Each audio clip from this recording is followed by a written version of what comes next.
JEE main ആദ്യ session പരീക്ഷാഫലം പ്രഖ്യാപിച്ചു. വീണ്ടും വിജയഗാഥ എഴുതി പാലാ ബ്രില്യൻ സ്റ്റഡി സെന്റർ. കേരളത്തിലെ ആദ്യ 5 സ്ഥാനങ്ങൾ പാലാ ബ്രില്യനിലെ വിദ്യാർത്ഥികൾ കരസ്ഥമാക്കിയിട്ടുണ്ട്. ലക്ഷദ്വീപിലെ 1ാം സ്ഥാനവും രാജ്യത്തിന് പുറത്ത് പരീക്ഷ എഴുതിയവരിലെ 1ാം സ്ഥാനവും പാലാ ബ്രില്യനിലെ വിദ്യാർത്ഥികൾക്കാണ് ലഭിച്ചത്. ജെഇഇ മെയിൻ 2026 ആദ്യ സെഷൻ ഫലം പുറത്തുവന്നപ്പോൾ കേരളത്തിൽ വീണ്ടും അപ്രമാദിത്വം ഉറപ്പിക്കുകയാണ് Pala brilliant study centre.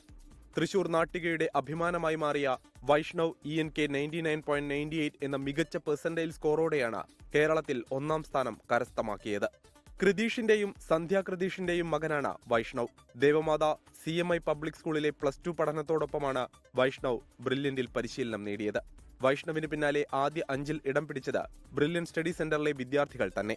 Thiruvananthapuram സ്വദേശി കിഷൻ ശിവദാസ് 2ാം സ്ഥാനവും ആലപ്പുഴ മാവേലിക്കര സ്വദേശി നിരഞ്ജൻ ജെ പിള്ള 3ാം സ്ഥാനവും നേടി. 4ാം സ്ഥാനത്ത് എറണാകുളം അയ്യമ്പുഴ സ്വദേശി റോഷൻ രാജുവും 5ാം സ്ഥാനത്ത് മൂവാറ്റുപുഴ സ്വദേശി ആൽഫ്രഡ് ജെൻസണും ഇടം പിടിച്ചു. കേരളത്തിനു പുറമെ വിദേശ രാജ്യങ്ങളിൽ പരീക്ഷ എഴുതിയവരിൽ ഡേവിസ് S. ജോണും ലക്ഷദ്വീപിൽ നിന്ന് പരീക്ഷ എഴുതിയവരിൽ റയാൻ സാക്കിയും 1ാം സ്ഥാനം നേടി.